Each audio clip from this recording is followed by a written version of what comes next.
começar o nosso assunto de hoje na área da saúde, que é o Alzheimer, uma doença progressiva que destrói a memória e outras importantes funções mentais.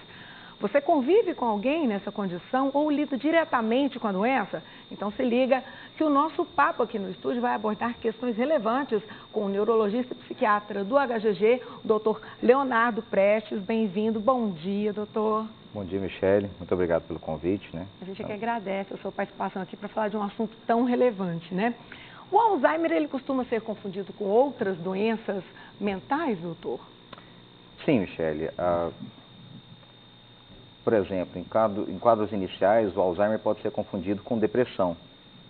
Muitas vezes, a pessoa vai na primeira avaliação, consulta, às vezes com o clínico, e infelizmente nós ainda temos uma noção de que o esquecimento com envelhecimento é normal. E o esquecimento não é normal. Qualquer esquecimento que esteja levando a prejuízos, a dificuldades, a repetições, a dificuldades do dia a dia, mesmo que esteja junto com um quadro de depressão, isso a gente não pode considerar isso como normal. Então, talvez a maior confusão com a doença de Alzheimer seja com o envelhecimento natural. As pessoas até hoje têm essa ideia de que envelhecer é igual a esquecer. E nós estamos aí com vários exemplos de pessoas com mais de 90, 100 anos, com memórias excelentes. Pois é, e ainda mais com essa questão da pandemia, a gente viu aí que o coronavírus acabou trazendo questões com problemas de memória para muitas pessoas, né? Isso já foi detectado também, né? Aí eu acho que talvez seja mais uma questão para as pessoas ficarem, nossa, e agora? Sim, nós dizemos que faz parte da avaliação médica de rotina hoje, para nós, neurologistas, psiquiatras, e vai ser no futuro saber se a pessoa teve ou não Covid, para avaliar, né? Muitas pessoas que tiveram Covid, geralmente quadros um pouco mais graves, quadros mais intensos, nós sabemos que elas têm um comprometimento cognitivo, memória, atenção, às vezes um raciocínio mais lento pós-doença. Se isso vai ficar para sempre, se não vai, se vai ter uma sequela duradoura, se isso vai ser fator de risco para ter Alzheimer ou outra demência no futuro, nós ainda não sabemos, né? Vamos ter que descobrir isso com o tempo. O que pode causar o Alzheimer? Fora uma questão genética, não sei?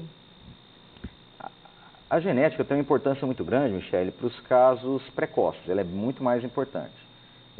Existe uma importância da genética, claro, para a doença de Alzheimer clássica, né, do idoso, mas, sinceramente, nós ainda não temos uma noção, não sabemos totalmente isso. Há muitos estudos, né, doutor? Porque a gente sempre na internet aparece alguma coisa, tem uma proteína tal, tem... Sim, né, sempre... Sim. Michele, é tão interessante que nós sabemos hoje coisas sobre a doença de Alzheimer. Existem outras células do cérebro que estão muito mais ligadas ao início da doença de Alzheimer que os neurônios. E é um detalhe que eu digo que se alguém me dissesse isso em 2016, 2017, eu ia falar, pô, tá viajando, não tem nada a ver. E hoje em dia nós sabemos que talvez o start da doença, o início da doença seja mediado por células que não são neurônios, e sim por outras células que estão no sistema nervoso central. Então, conhecimento sobre proteínas, conhecimento sobre a genética, né, estão sempre avançando e avançando de forma muito rápida, graças a Deus.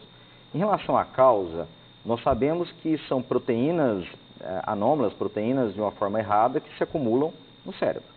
E isso vai gerando uma série de reações inflamatórias, reações químicas, tóxicas, que vão levando à perda de neurônios e ao mau funcionamento. Essa é, vamos dizer assim, a causa biológica. Nós temos fatores relacionados à doença. O principal deles, eu comentei, é a idade. Então, quanto mais velho, maior o risco de doença de Alzheimer. Outros fatores, o sexo feminino tem maior chance de doença de Alzheimer, mas também vocês, mulheres, vivem mais. Então, algo que... Está na balança aí, exatamente. Tá um contrapeso. Exatamente. Como as mulheres vivem mais, elas têm mais casos de doença de Alzheimer entre as mulheres. Certo. A baixa escolaridade, existe um conceito que é de reserva cognitiva. Quem tem mais reserva, quem tem mais neurônios para queimar, né, ligações para queimar, à medida que a doença de Alzheimer começa, essa pessoa muitas vezes tem, vamos dizer assim, ela tem alteração da proteína no cérebro, mas ela não desenvolve clinicamente a doença. São pessoas que têm uma grande reserva cognitiva. A gente mede isso geralmente por anos de escolaridade. Então, quem estuda mais, quem aprende mais coisas, ela tem menos chances de desenvolver doença Olha aí, Alzheimer. essa dica é boa, hein, gente? Ainda dá tempo de, ó, se você está tranquilo aí, começa a estudar, se esforça, porque já é bastante interessante. Agora, doutor, olha só, nossa equipe de reportagem foi às ruas para saber se as pessoas estão ligadas e conscientes aí, né, sobre essa doença. Vamos ver, então. Você sabe o que é Alzheimer? É um tipo de demência, né? Não faço ideia. É a doença que faz a gente esquecer, né, as coisas e que desenvolve geralmente na idade mais avançada. Minha avó tem 2 irmãs que têm Alzheimer. Como que é? É bem difícil.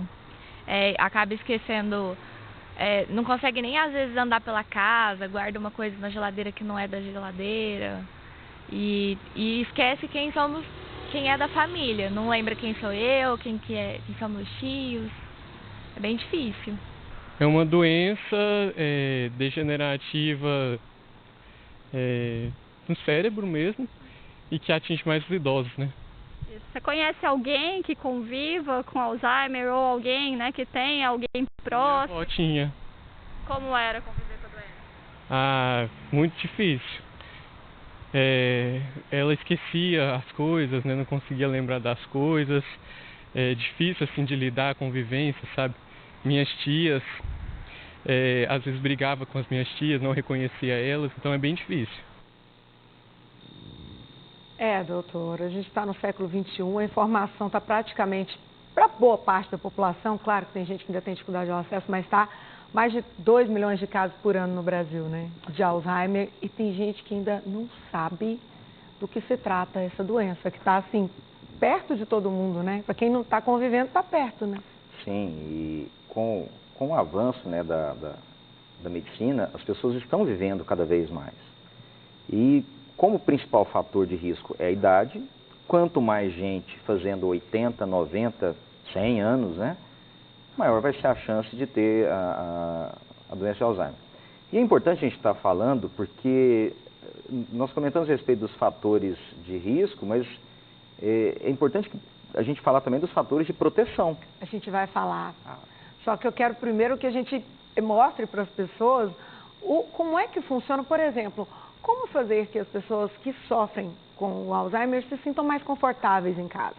Você tem uma tia, uma avó, sua mãe, enfim, porque às vezes eu acho que pode se esquecer a palavra, né? Mas que a pessoa está num momento delicado, a pessoa pode perder a paciência, né? Porque você vê que ambos os que deram entrevista falaram, é difícil. Porque a pessoa, né, fica teimosa, ou ela faz uma coisa, repete, não lembra, você está conversando, você fala, gente, mas eu já falei.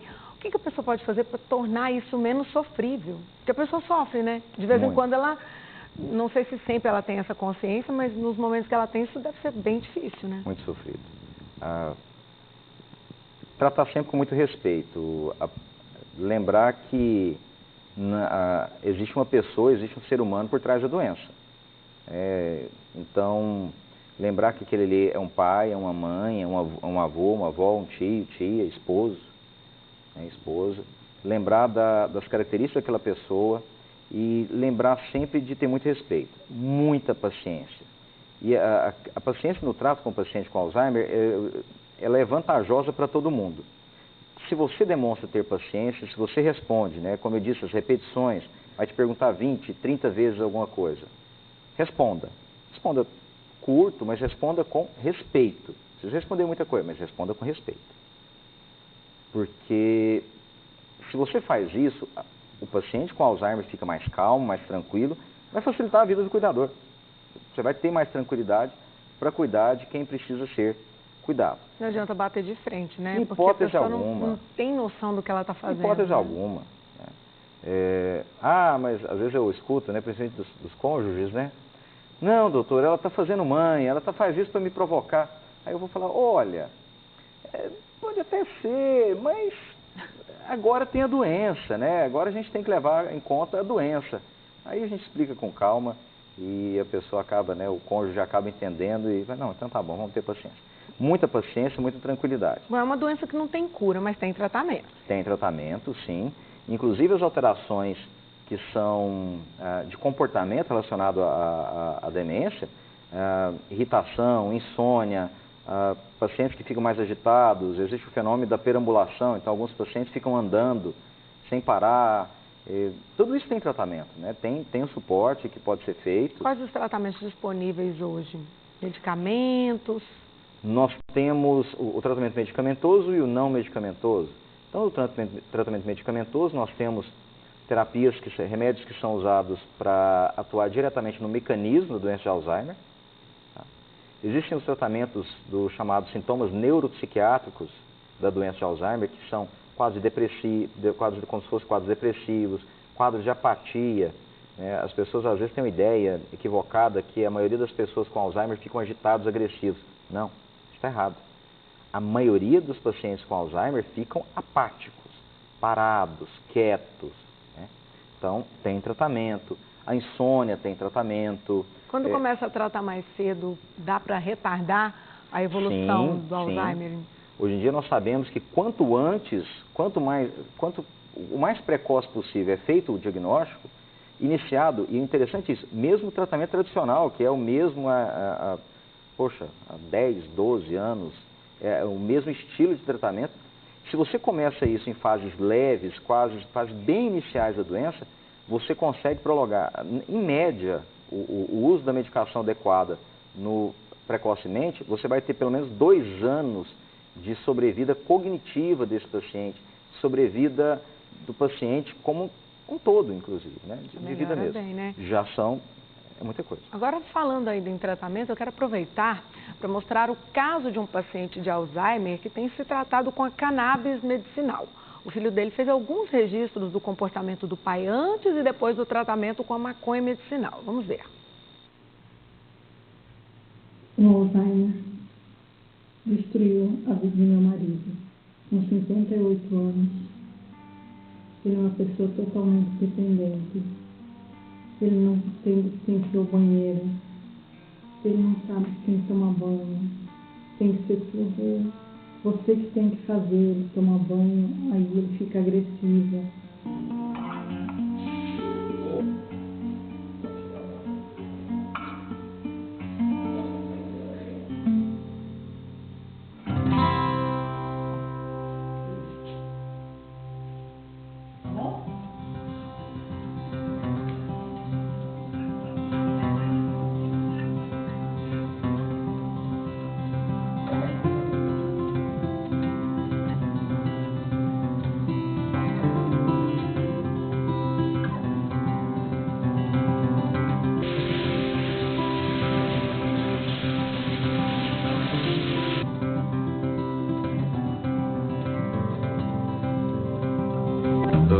Gravando esse áudio agora, esse vídeo aqui rapidinho com meu pai no fundo aqui, só pra registrar e agradecer. Não lembro como foi a última vez que meu pai me chamou de filho, falando que me ama e me deu um abraço. Hoje foi esse dia. Gratidão, meu irmão.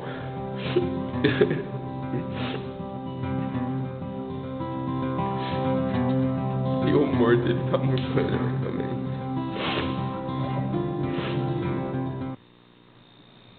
Pois é, doutora, a gente vê essas imagens, isso mexe com a gente, né? Porque realmente é difícil você ver a pessoa que você ama num estado de nervo, agressivo daquela forma, e de repente você faz um tratamento que você vê melhorar o humor e tudo.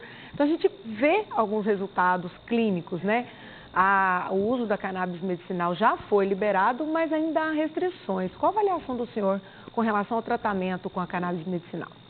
Bom, em que pese a gente ter alguns casos isolados de melhora, é interessante que quando você leva isso para grupos de tratamento, a gente não vê esse resultado. Isso tem que ficar bem claro. E o caso desse paciente, o senhor estava contando que é um Alzheimer precoce, né? O Alzheimer precoce, a biologia, o funcionamento da doença, da evolução do cérebro, ela é bem diferente do Alzheimer clássico, do Alzheimer do idoso. Né? Quando vem precoce, ele vem mais agressivo, muito mais agressivo, rápido. Muito mais agressivo. Né? Você tem uma alteração muito maior de regiões do cérebro que são responsáveis pelo comportamento. Então, é quase que uma outra doença. O que pesa contra, por exemplo, o tratamento com a cannabis medicinal?